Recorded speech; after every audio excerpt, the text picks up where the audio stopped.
Hi, everybody. Welcome. My name's Jordy, and this is Sandy. We're here to do another moon update today on the Sagittarius full moon. Some major themes coming up in the conversation today are going to be about spirituality, the ego, and also self-improvement around this Sagittarius full moon energy. This is a super moon. It's the second full moon this month. It's pretty cool.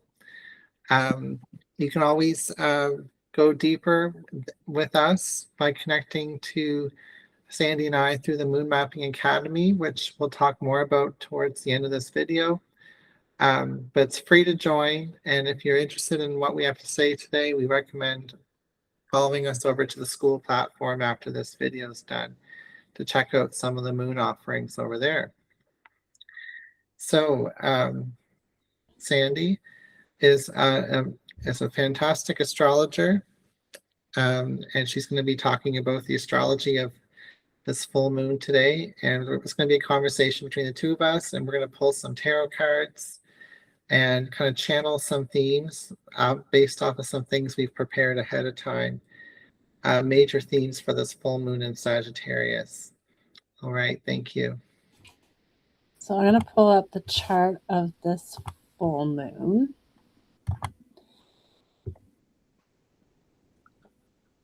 So it is the second full moon of May, so we call that a blue moon in astrology and astronomy, and because it's a very rare thing to happen. You know the saying, it happens in a blue moon. So the sun is over here in Gemini, the very social butterfly of the signs, likes to have fun, likes to make jokes, is very witty, doesn't like to get too below the surface. Then we have the full moon over here in Sagittarius. Sagittarius loves to get deep, loves to get personal, loves to explore new ideas, big ideas. And it's very spiritual and intellectual. And a lot of times Sagittarius is related to our higher self. And so when we have these two luminaries, or planets, but not technically planets, on opposite ends of each other, there's a tug of war between the two. And so we can be feeling that tug of war within ourselves right now, like where we could be wanting to keep things very low key and fun and exciting, whereas another part of us might want to get below the surface and dig a little deeper and talk about more intellectual things, more spiritual things than we might on an everyday basis. And if we look at the sun, it is conjunct this Uranus in Gemini, which Uranus just moved into Gemini. And Gemini is the sign that is associated with communication and early education. So just having the sun and Uranus together here in the sign of Gemini, it's an opportunity to have new conversations, to have unique conversations that we might not have had previously, but might have just thought about. But now's the opportunity to have them and to be open to hearing other people's opinions and to have a debate about it and not take it too personally. I do know that Gemini and Sagittarius are both great signs for learning in general. Yes, you're right. You know, education, learning, and Gemini is very communication based, and Sagittarius is very action based, I think, where it's fire, you know.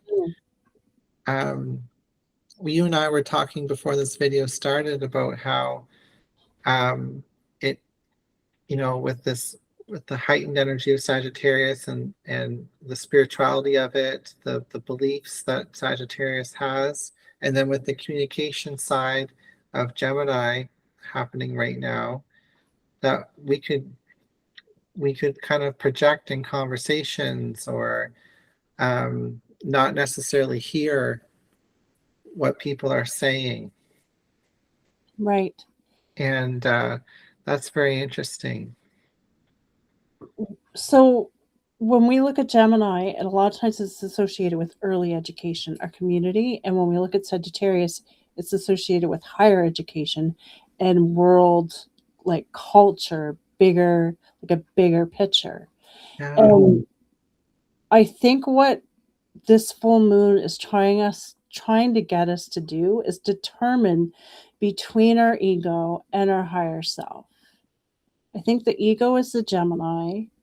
It's Yeah. like, and the higher self is the Sagittarius, and it's encouraging us to be able to go within and to listen. And a lot of times when we're in conversations, we're always trying to think of what to say next. And the mature thing to do is to listen to the other person and trust intuitively that when it is our time to speak, that we are going to receive what is meant to be said, if anything at all. Yeah, and I find too, like we were talking about earlier, how in some of our personal connections, like we have people in our life who, and we might even do this ourselves, where we want to try to provide a solution for someone's issue that they're talking about without even just listening to them and realize and reading the room, reading the temperature. Like, is that what they need? Is that what they want right now? Are they here just for support? Um, so and I find social media is making this worse, obviously, because there's no sensitivity. There's just putting opinions out there.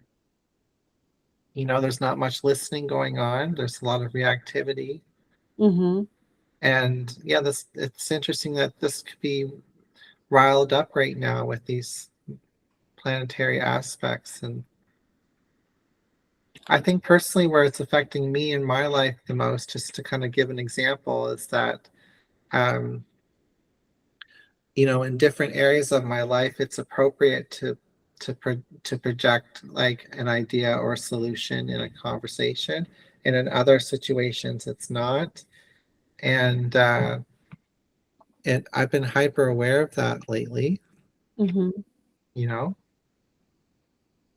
Yeah. yeah, Are we being defensive to defend ourselves and yeah, not really listening to what the other person's trying to portray? yeah, exactly. Yeah, I think this film is trying to teach us communication skills. yeah. Well, it's in Gemini, full Yeah, sun's in Gemini. Yeah, yeah. yeah, Yeah, I think that is a really important lesson for us to stop trying to think of what to say and just listen and trust that when it is time for us to speak that we are going to say what we've been thinking about. Like just trust that we will be able to say what we are meant to say. hmm, And then that way, having that trust, we can actually listen without being distracted with what's going on in our head. yeah. Do you So want to pull a card on that? let's pull some cards on that. Yeah. Um, so maybe like how can we listen or identify how to listen more, or where can we listen more? With who? I got the Judgment card. Okay, I got the Three of Pentacles. Okay. Oh, I like that one. That just Yeah. made me think of something. Okay, what were you gonna say? Well, personally, like when I look at that card, it's two people critiquing somebody who's trying to show their skill. And I know a lot of times when I have a mentor or somebody trying to teach me something, I take it personally. And I Oh yeah. don't hear what they're saying because I'm getting defensive. Oh yeah. That's a good one. Yeah, because it's especially in group settings or different like teaching student roles, um, different relationships in general.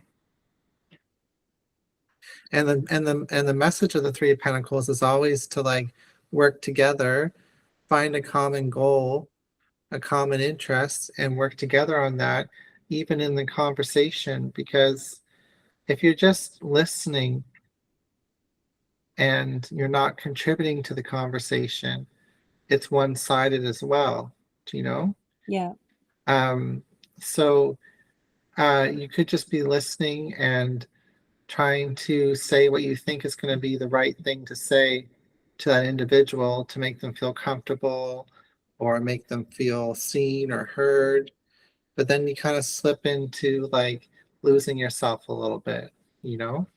Mm-hmm. But I think that there's a little bit of that going on in my life with this full moon. Um, so it's almost like there's got to be some ground rules, you know, some respect with the Three of Pentacles to work together as a team, you Mm-hmm. know? Um, yeah, because the criticism is important, you know, Mm-hmm. for team development.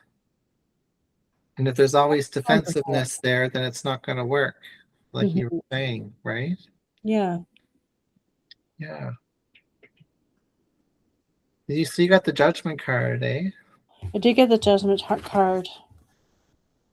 But I think it's an opportunity to grow, right? Without taking offense to what the other person is saying. We can either take it or leave it. But I think it's important to listen because there could be something there. And the Judgment card,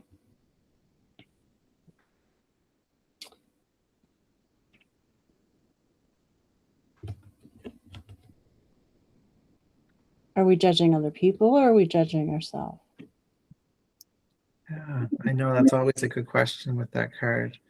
Yeah. But that I think that comes up too with the conversation. Are we too busy judging the other person for what they're saying instead of really hearing what they're trying to say? Maybe That's we need to go below the words, like you said, really like listen to the room, feel what they're saying, feel the emotion behind it. yeah. Be a little bit more investigative. And you Pencil. can, sorry, I was just want to say you can do that with different personality types too, and people who are more listeners or more projectors too. Like when someone's projecting something, they're doing it because under the surface they have an insecurity, or they have a concern, or they have a love, a care for that person or for their own well-being. And that can be sensed too, instead of being like, oh, that person's projecting, and then all of a sudden it's shut down. Do you know? Like, because there's offense at this point, you know? And then so I think there's defensive, like, because it's almost like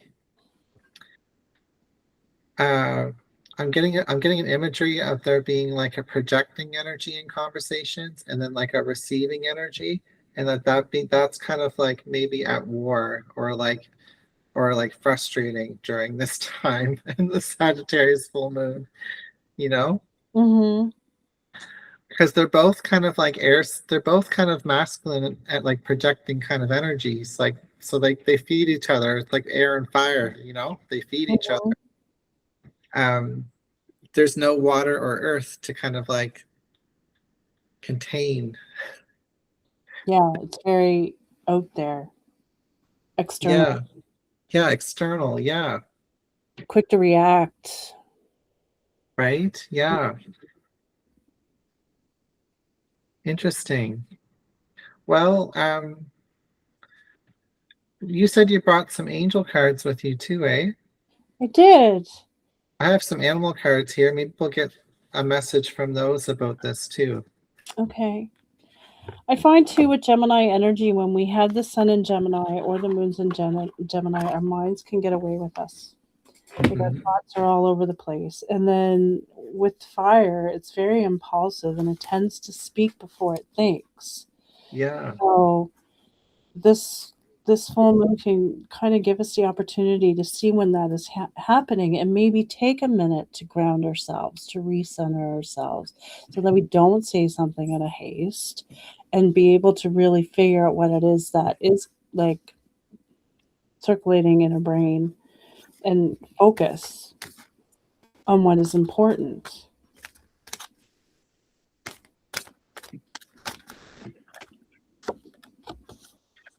I got the wolf.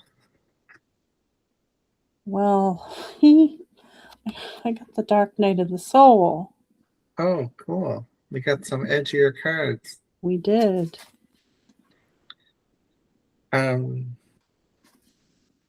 What I'm getting from the wolf is kind of cool, you know, like, but a little bit different spin on what we've been saying so far. You know, it's it's like the pack, you know, it's like tight bonds, right? But they're also a pack of dogs. Like they you know, they're up in their business, each other's business, but there's also boundaries. There's, you know, you get growled at for getting too close, you know, but you also kind of are also needing to make that connection too, you know? So it's um I think that what I'm getting from this is like closer connections with people through learning about like when you're crossing a boundary or when you're uh like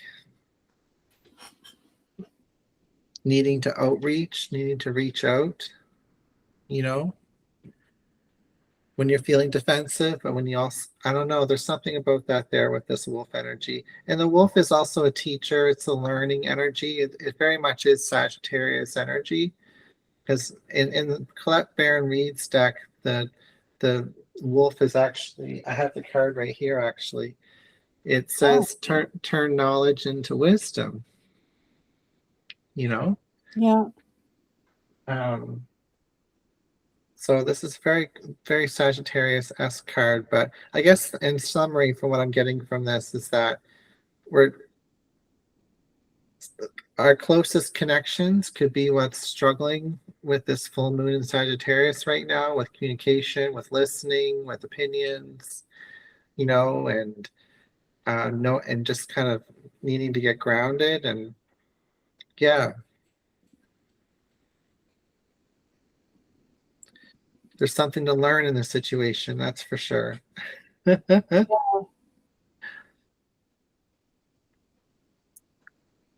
Interesting.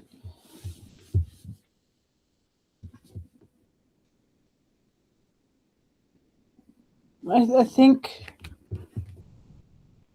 maybe it's about having compassion for the people that are in our pack, in our circles, right?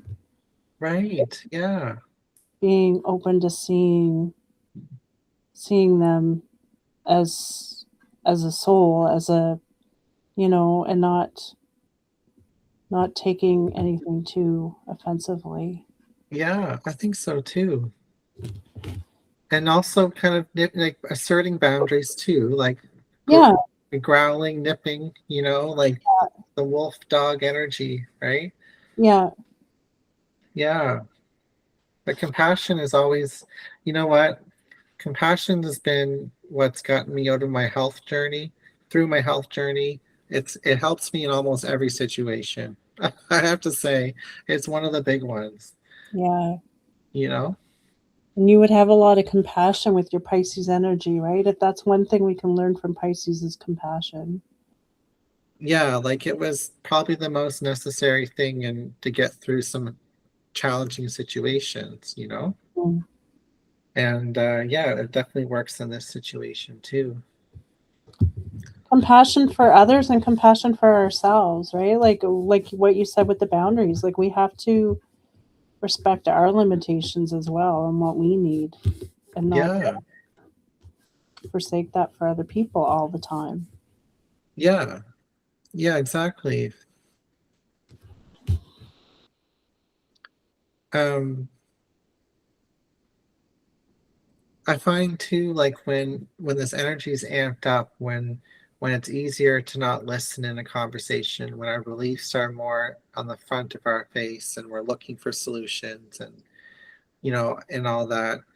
Um, like it's amped up because of this full moon, and some people might be more worse for doing that. Like they might like unconsciously be doing that more. Some people might be more sensitive to having it done to them, you know. Um, and I'm getting with this wolf energy, like it's kind of like our spirit guides are kind of laughing at us, even with this video that we're making today. Like they just need to sort out their pack rules or something like that with the wolf, right? Mm-hmm. Yeah. They need to interact more, it's a social energy with this Gemini, right? Yeah. Yeah. Yeah. Have more of a relationship with your higher self or your spirit guides or your angels, right? But it doesn't have to be overly serious. Like use some of that Gemini energy and keep it fun and light. Yeah. This dark night of the soul, I think, is leading into something that I've seen in the chart. The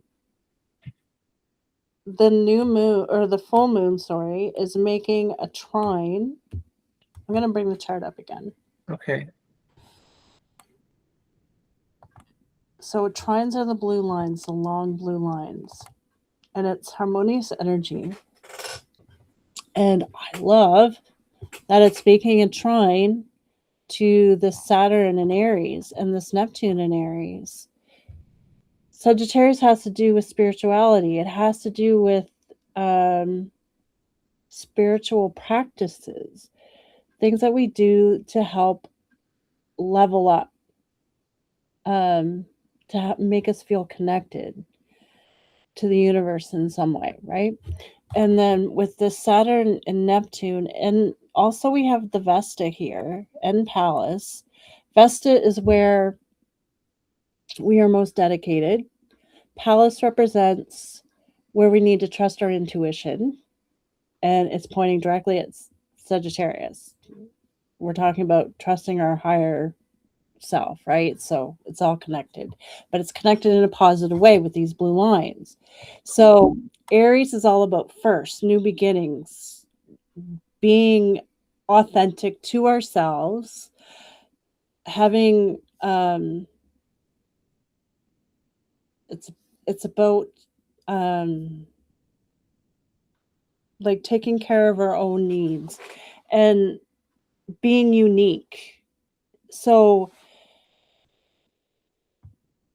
where are we following people? Where are we not listening to what it is that we need for ourselves?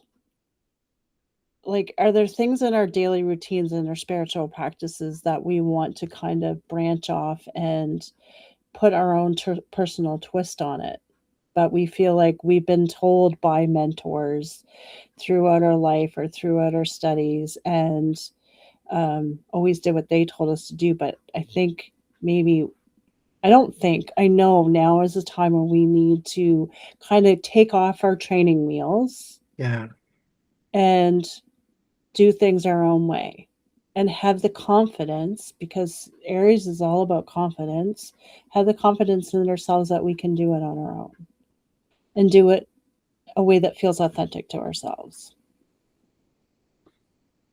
For example, I'm going to use tarot cards as an example. Okay. A lot of us start off with tarot and we're trying to read the books and we're trying to do what the book says and use those to make our interpretations. And then somewhere along the lines, we're learning that we need to do it intuitively. And I've had a mentor tell me that I need to throw the books out that go with my oracle cards and just trust what I see in the images. And that's okay sometimes. But for example, last week I pulled these two really powerful cards from this angel deck, and angels are associated with Sagittarius in my books. Nice. Yeah. One was a divine judgment card, and I looked at it and I didn't understand it. I was thinking like judgment card from the tarot deck. Right. And there was another hidden worlds was another one. And when I seen the hidden worlds, it really resonated, and I was like really intrigued by that. But I pulled them in the morning, and then later in the day, I was like, I really need to read these messages. Like I was getting an intuitive message that I needed to read the message. There was something there.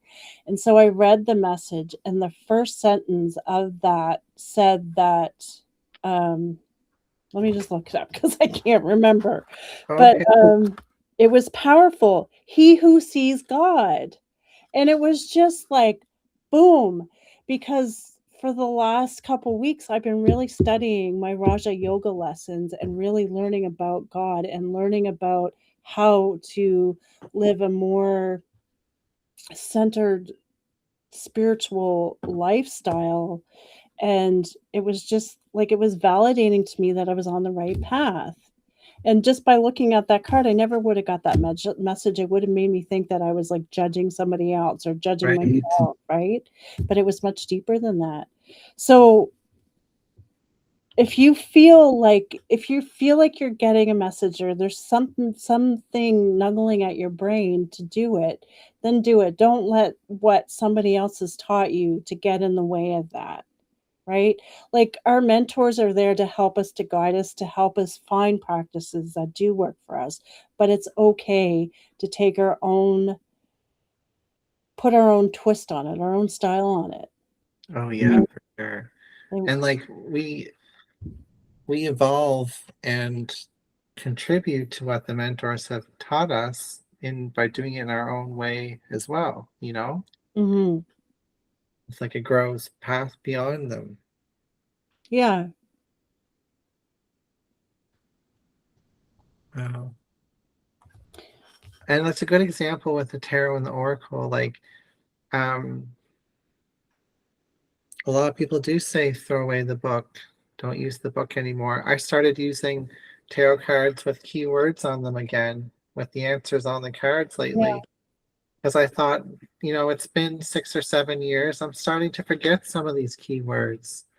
Like I, even though I use the intuition and I'm used to using that for the cards, like I wanted to kind of like reconnect with some of the traditional archetypes and meanings of the cards.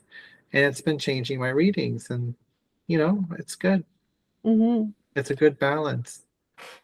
And sometimes I feel when you do read the message, there could be just one little sentence, just like it was that one for me. But there could be one little sentence, like it could be referring to the little snail at the bottom of the card, like go slow, steady and slow, you know what I mean? That you might not have thought of on your own.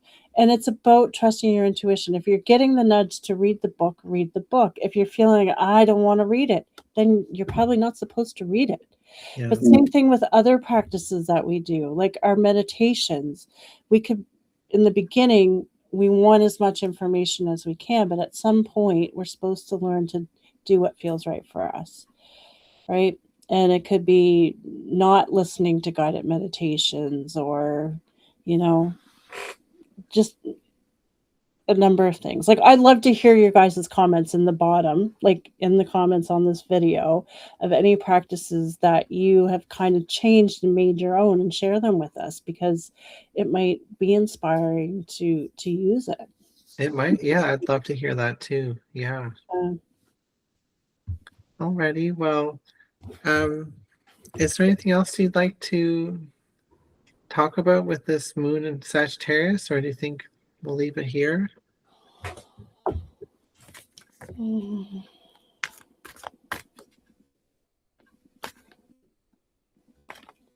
I think we should talk about being open to other people's opinions, and Okay. not being so set in our ways about how we see things, because if we can be a little bit more open to seeing how other people think, it can help us to grow and Okay. Yeah. help us on our personal journey or spiritual journey.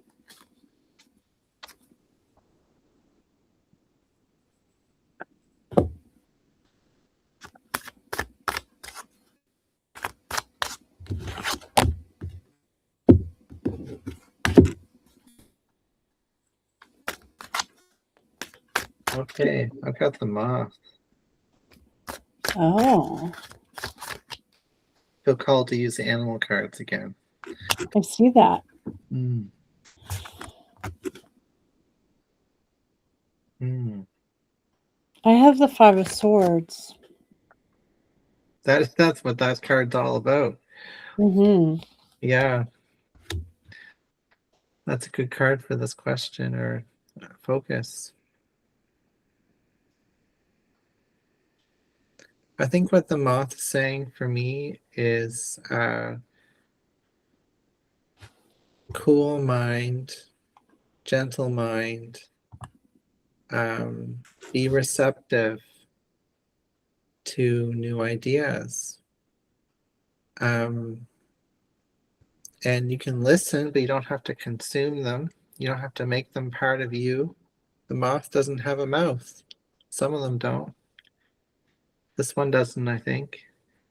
So you can still be receptive, but you can still live your life, you know? It's interesting. Like it's a very like cool, intuitive creature.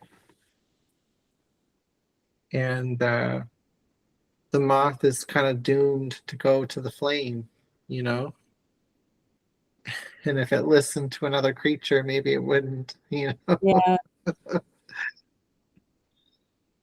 Yeah. If it was open to new ideas, like don't go near the flame, then Yeah. maybe it would last longer, you know? Yeah. No, I want to go to the light. I told you so. Just chill, be a moth for now. Yeah.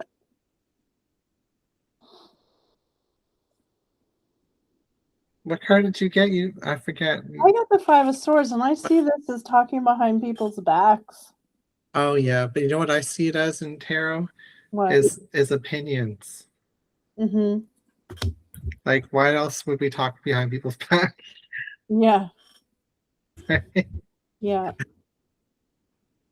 Hmm.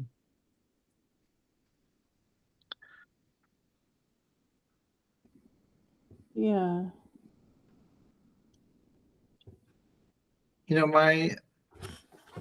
my guru said something to me, like to his people, that's in one of his courses that everyone knows in this group, and it's one of his biggest things. And he says, "Don't give people advice." Oh, yeah?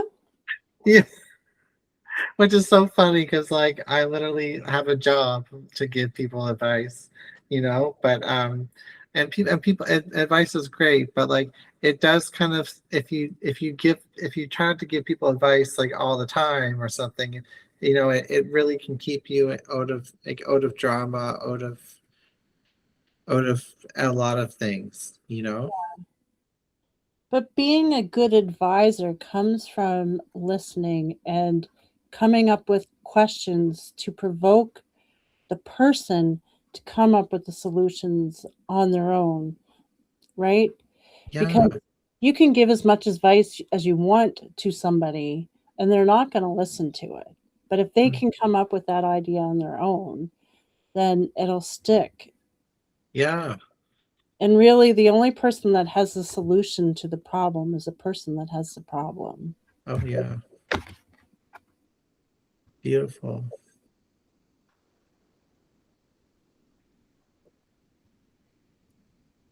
Yeah. Should I pull one more angel card? Yeah.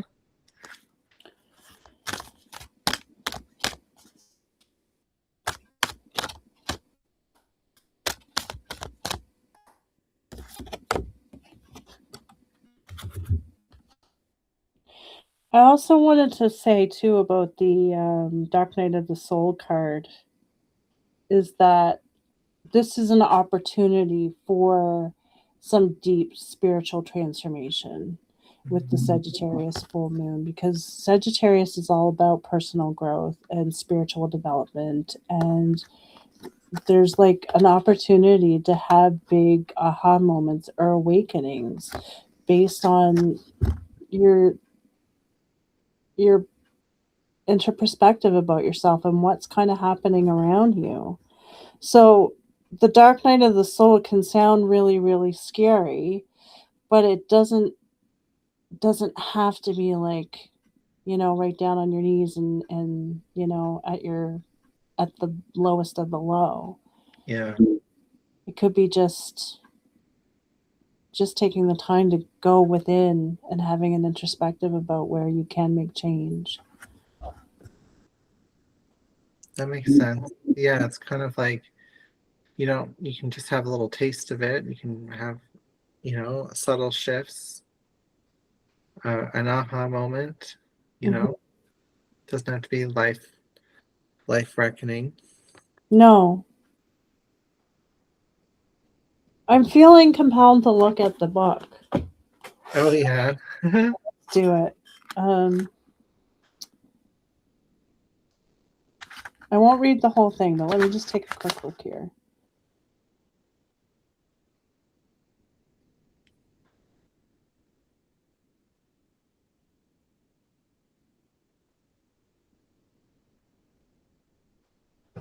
I'll read the last paragraph. The rebirth that occurs through the passage of this time will bring more to you than you could ever imagine. And when the sun rises, a new and clarified self will emerge into a new day, where a new world of possibilities will be open to you.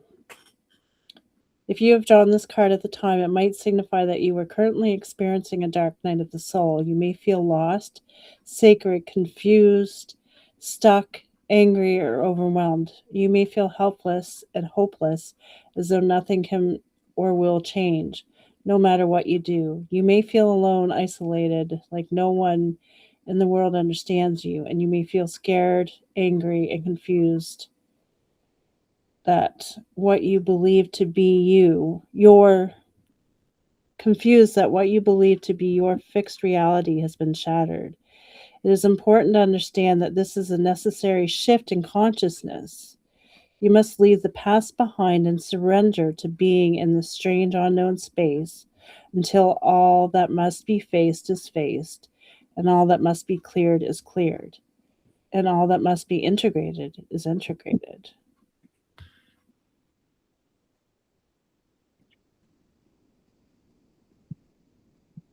The rebirth that occurs through the passions of this time will bring more to you than you could ever imagine, and when the sun rises, a new and clarified self will emerge into a new day, where a new world of possibilities will be open to you. Yeah, I love that line. Mm-hmm. Yeah. Very beautiful. All right. So the last card that I pulled though was color healing. Color healing. Oh yeah.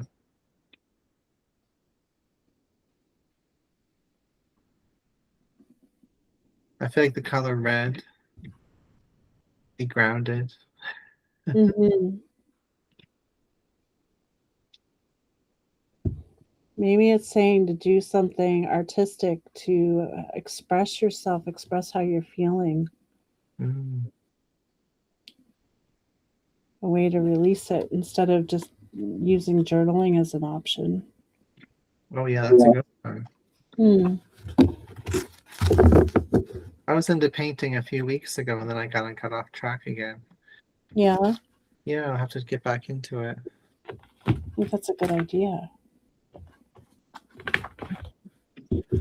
All right. Alrighty. Well, if everybody wanted to join us for the Moon Mapping Academy on school, it's free to join.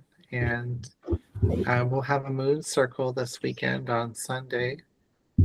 Yeah, if anybody's struggling, right? Like if anybody is having a dark night of the soul or feeling really in despair, it would be a great idea to join us in this moon circle. And we can enlighten you with your chart and how the full moon is affecting it. And we can talk about it and know that it's a safe space. For sure.